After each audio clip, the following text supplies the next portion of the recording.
All right, make sure that it's completely off. All right, let's go. 1, 2, 3, go. We're here with Nuki, aka Glam Doll. So tell us, who is Nuki? Nuki is a mother first, a businesswoman, entrepreneur, go-getter, hustler, all-around hustler. That's who Nuki is. What is your role with the City Girls? My role is road manager for the City Girls. How did that situation come about? Me and Young Miami are cousins. So when her and JT first started rapping, I was acting. This was before the deal, before they got signed and everything with QC. When they first started rapping, Young Miami asked me would I act as would I play the role as their manager. I used to be a hairstylist before I started doing, anything with City Girls. So that's what I was doing for like 15, 16 years. But Young Miami, like I said, she's my cousin. She knew that I'm the type of person that, knows how to handle business, and I'm like, I know how to like stay on top of things. And when her and JT first started rapping, she asked me would I step in. So after their first show, actually at their first show, I kind of stepped in and made sure that everything was, good. Just looking out for my family basically is what I was doing. It just comes natural because that's just how I am. So after the first show, she was like, Nuki, you want to, like be our manager, do our bookings and all those things.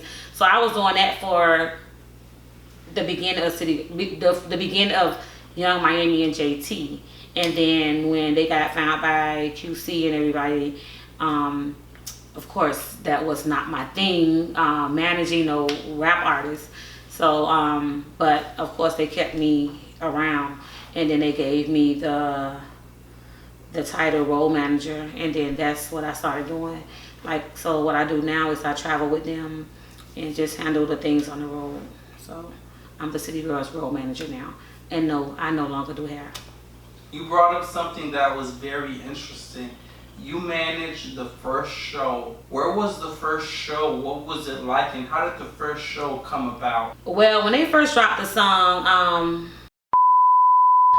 on SoundCloud, the song just went crazy within the streets of Miami and social media, and it was crazy. So this guy named G Kid, he was promoting over at Heads and Tails. It's a strip club, and he wanted to book them.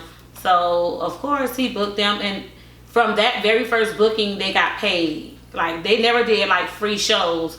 So it was like, okay, they want to get, they want to pay to book them. I was just going really to just be there to watch the show and party and support my family. So from that show, as the night went on, I kind of stepped up. I just call it looking out for my little cousin. So I stepped up and was making sure things were good, make sure they had everything they needed, make sure they got their money. I went back and talked to the promoters and I made sure they paid them, just stuff like that. So I guess they saw, I had their back 100%, just cause like I said, that's, those my peoples.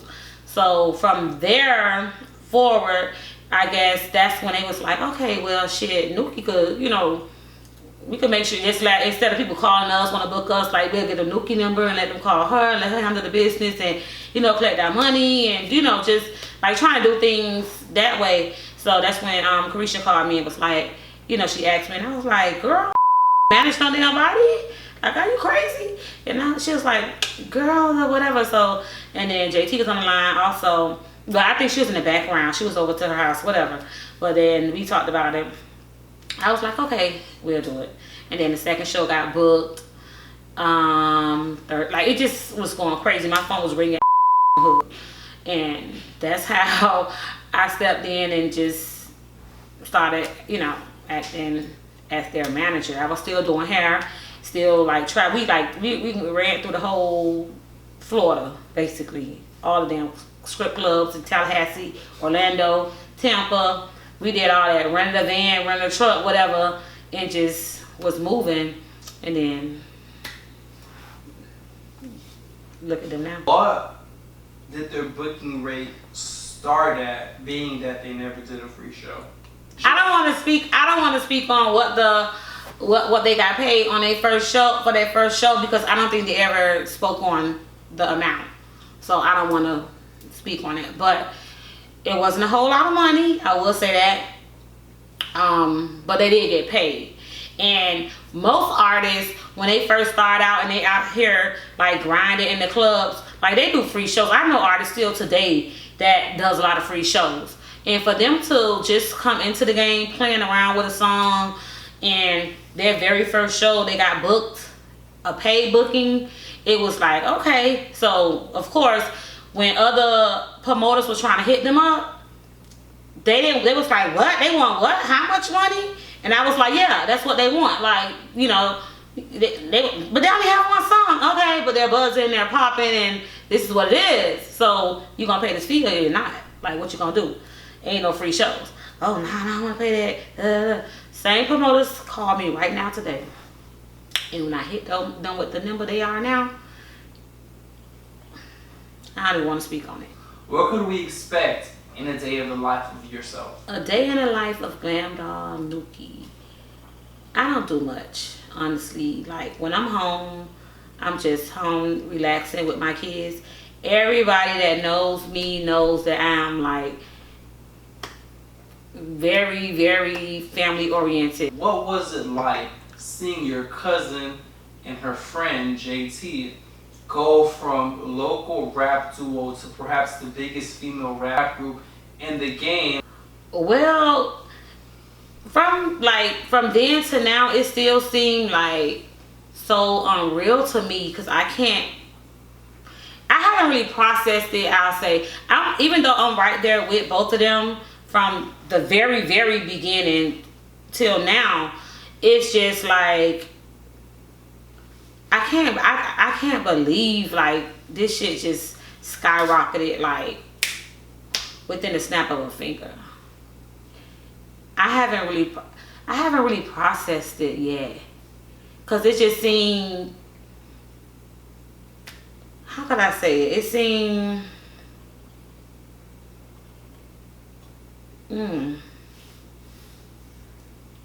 it just seems so surreal to me, cause I would have never thought that Fuck That Nigga song would have took them to this, cause it was a joke. It was just playing around. They didn't take it serious. Even the first show, it was just fun and games. So to see them doing, well, JT's not here right now to experience the big stages and the tours and all that stuff yet.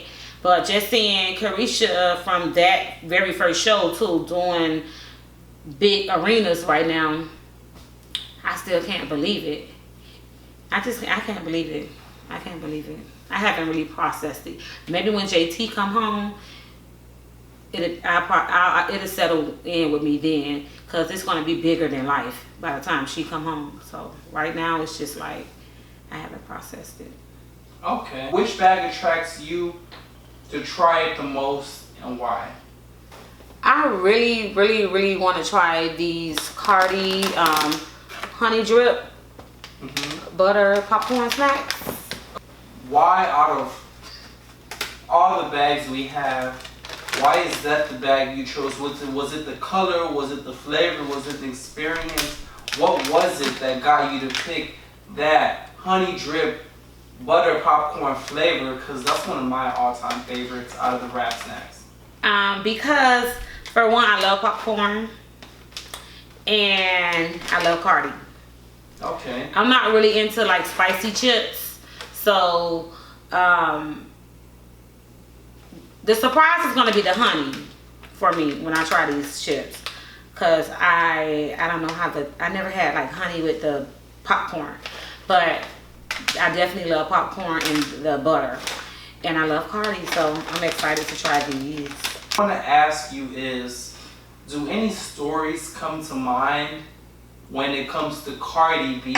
Are there any memorable stories with Cardi B specifically that you and the city girls have encountered, or just you in general? What was it, or what situation was it that stuck out with you and Cardi B? And I have a few encounters with Cardi B, but it's always been like work. Like at Cardi B and City Girls had a few shows together. Like at the Fashion Nova event, she brought out City Girls. So I was able to, I think that was the very first time I met, that was the very first time I met Cardi at her fashion, her release with Fashion Nova, the first one. I met her, but it was like, I didn't meet her, but I saw her, like I was up, close and personal with her. But the moment that stands out is at the Rolling Loud, 2019 Rolling Loud. Cardi performed, and I had brought my daughter with me to the show to work. And at the end of Cardi, we was on backstage on Cardi's set, and at the end of her set, she came and walked over. Young Miami was right there with her son, and I had my daughter with me, and she came and took pictures with the kids, and my daughter got a chance to get a photo with Cardi B. So that was dope as hell right there. I was glad that my daughter got that experience. She loves Cardi. So that was one of my most memorable moments with Cardi B. If you don't mind, we'd love for you to open this bag, taste it, and get your genuine reaction. Let's see. So I'm about to try the Cardi B Honey Drip Butter Popcorn.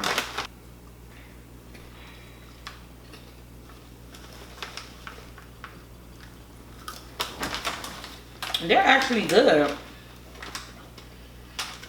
The honey is not too overpowering. The honey is not too overpowering, and the butter is definitely like popping. Let us know who Nuki is, what you're working on, what you've worked on, what can we expect from you. Let us know. I have a clothing line that's called Girl Code. I'm actually wearing one of my shirts now. Okay. I had my Girl Code brand like almost 2 years now, I'll say. I have, this is one shirt, this is the latest shirt that I released. This is the Girl Code Thank You Tee. It has Girl Code going all the way down. I also have my Girl Code Classic Tee, which is a white shirt. It has a barcode, and it says Girl Code black barcode. I have a hoodie, a black hoodie with Girl Code. I wish I had some samples to show you guys right now, but that merch did so awesome, it sold out.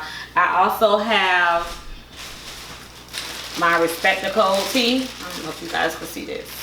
Can we, Isaac, can we see it? Yep. My Girl Code Thank You tee. Pops up. My Respect the Code Thank You tee.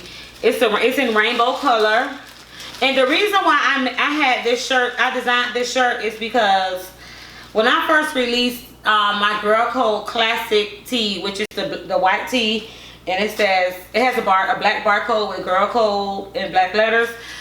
When I released that tee, the internet went crazy, and a lot of the LGBT community was like, what about us, what about us, what about us?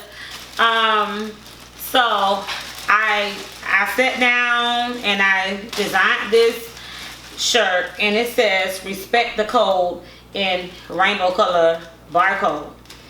It's not just for the LGBT community, but it is something that they were able to purchase, male or female. So that's why this shirt like it sold out like immediately. And I'm gonna run it back again. Like right now, like I'm still sold out on this tee. But this is one of my most popular items from my clothing line. What is some advice you can give for anybody that wants to follow in that entrepreneur footstep? I will say to just continue to go hard, like never give up, always take notes, and be a listening ear, because you never know who you could get advice from. It could be the cable guy just coming to install your cable, and he may say something that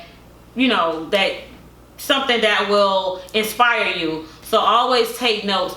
And lately, what I have found out to be very beneficial for me to strive at my best and just, you know, take notes, like I said, and write everything down. Write a list of all your goals that you want to achieve within the next 6 months. Write a list and try to knock them down and check them off. You have a Twitter, Instagram, Facebook, email address. Where can the people get in contact with you? You know, let them know where they can reach you if they have any questions, comments, concerns. City Girl bookings. I could be reached on Instagram at glamdoll30, GLAMDOLL30 on Instagram. DM me.